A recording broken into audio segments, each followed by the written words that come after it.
Welcome, my friends, and let me regale you with a tale of hope, redemption, and true love blooming in the most unexpected of places, the gritty streets of New York City. Enjoy the story. It was a crisp autumn evening in the rundown Bronx neighborhood of New York City. Jane Rodriguez, a petite 32-year-old Latina woman with soulful brown eyes, stood outside a dilapidated wooden church lugging a heavy cart piled with groceries. Tied to the cart was a large net bag of potatoes, a meager but welcome purchase from the local bodega for Jane's tight budget. Jane lived just a few blocks over, in a ramshackle apartment building, with her elderly mother, Evelyn. As a hospital janitor making barely above minimum wage, the affordable potatoes were a godsend now that the cooler months had arrived. Though Evelyn received a modest pension from her factory job decades ago, their limited funds were quickly drained by the prescription medications needed for Evelyn's debilitating illness, not fully covered by Medicare. Scrimping and scraping, Jane stretched their dollars by buying basic staples like pasta, tea, oatmeal, and the occasional luxury like chicken backs or pork stew for holidays. She hadn't bought herself a new outfit in over 10 years, still wearing tattered hand-me-downs from her ill-fated youth dating Victor, the bodega stock boy who got her pregnant and then vanished. The trauma caused Jane's miscarriage, leaving Evelyn as her sole remaining family. "Mom, I'm home," Jane called out as she wrestled the potato bag up the buckled staircase to their third-floor tenement apartment. Their building was one of the few left partially occupied in this blighted neighborhood, most former residents having fled for better surroundings long ago. The dingy kitchen soon filled with the aroma of boiled potatoes as Jane tended to her bedridden mother. "Dinner's ready, Mama. Let me fluff your pillows and clean you up first," she said, spoon-feeding Evelyn the bland but nourishing meal before placing a loving kiss on her wrinkled cheek. With Evelyn settled for the evening, Jane threw on her janitor's uniform and headed out for another midnight shift at the hospital. Gotham General Hospital squatted in the South Bronx like an ill-conceived fortress, its drab concrete facade looming ominously beside the smoldering ruins of the former New York Terminal's garbage transfer depot. Stray dogs and even vagrants frequently sought shelter among the twisted metal skeletons and mounds of refuse surrounding the facility, frightening staff and patients unlucky enough to catch a glimpse. Recent complaints poured into the city about the unsanitary blight plaguing this corner of the borough, but the bloated municipality, rife with graft and corruption under a pampered political machine, turned a blind eye to the plebeian outcries.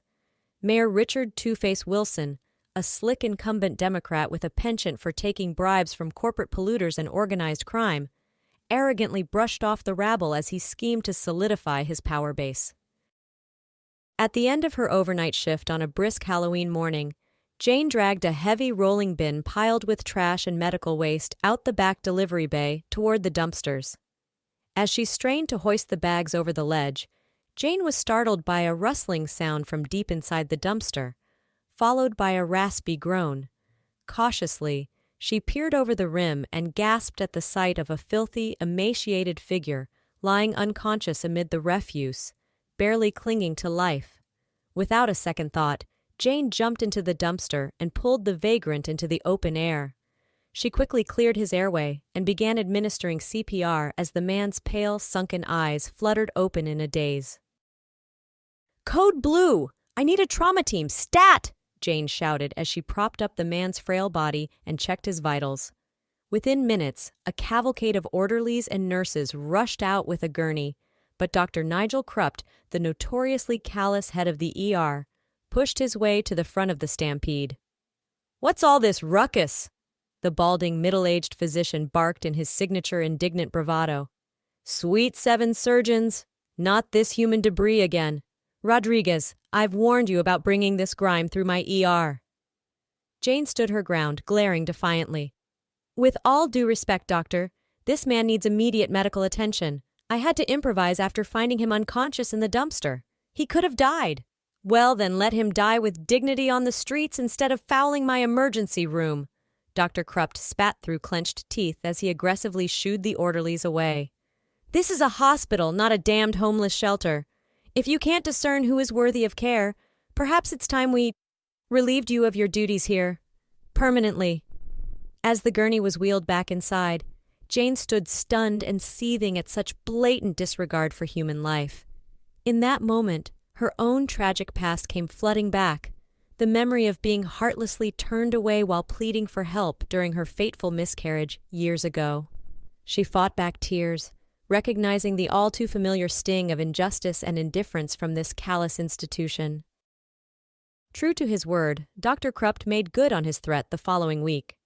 As Jane clocked out after her shift, the hospital administrator stopped her in the lobby, an ominous-looking officially letter in hand. "Jane Rodriguez, I have here a notice of termination, effective immediately," the stout little bureaucrat stated flatly. "You're fired for insubordination, dereliction of duties, and conduct unbecoming of a Gotham General employee. Clear out your locker and get out." Jane was utterly floored, barely processing the words as her mind raced. With Evelyn's mounting expenses and no other incoming savings, how would they survive? She mechanically made her way back to her neighborhood, despondent and afraid. A few days later, as she dragged herself home from another fruitless job search, Jane was greeted by a shocking sight on her doorstep. A well-dressed man emerging from a gleaming black limousine with a bouquet of roses. As he slowly turned around, Jane's jaw dropped. It was the vagrant from the dumpster, now cleaned up in a dapper suit. Mr. Wilson?" Jane sputtered, recognizing him immediately as Richard Two-Face Wilson, the incumbent mayor. "But how?" The mayor raised his hand to pause Jane's disbelief. "Please, Miss Rodriguez, allow me to explain. You deserve to know the truth after your bravery and compassion saved my life." He went on to reveal a stunning conspiracy, a cunning plot hatched by the corrupt governor himself, Harrison Kingpin Stockridge. In a brazen power grab, Stockridge planned to slyly replace Mayor Wilson with an easily manipulated homeless double. Once in office, the doppelganger mayor would enact increasingly unpopular policies to undermine the public's faith in local government. With the people's trust in disarray and law enforcement hamstrung, Stockridge intended to seize control of the city for his own nefarious agenda.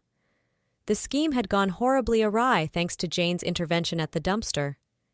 In a twisted series of events, Wilson recounted how he had actually been that initial vagrant Jane rescued, left for dead after being poisoned during a meeting with Stockridge's henchmen. Meanwhile, the governor installed the homeless man's double, who bore an eerily uncanny resemblance, to assume Wilson's identity.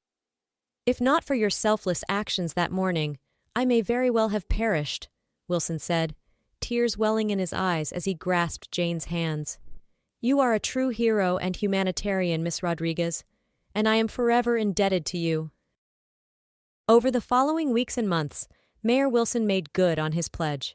He not only provided Jane with a prestigious job as head of custodial services at City Hall, but also pulled every string to get Evelyn into an elite experimental medical program. To everyone's amazement, her declining health completely reversed after being outfitted with cutting-edge treatments and therapeutics. As Evelyn's new lease on life blossomed, so did an unexpected romance between Jane and the mayor.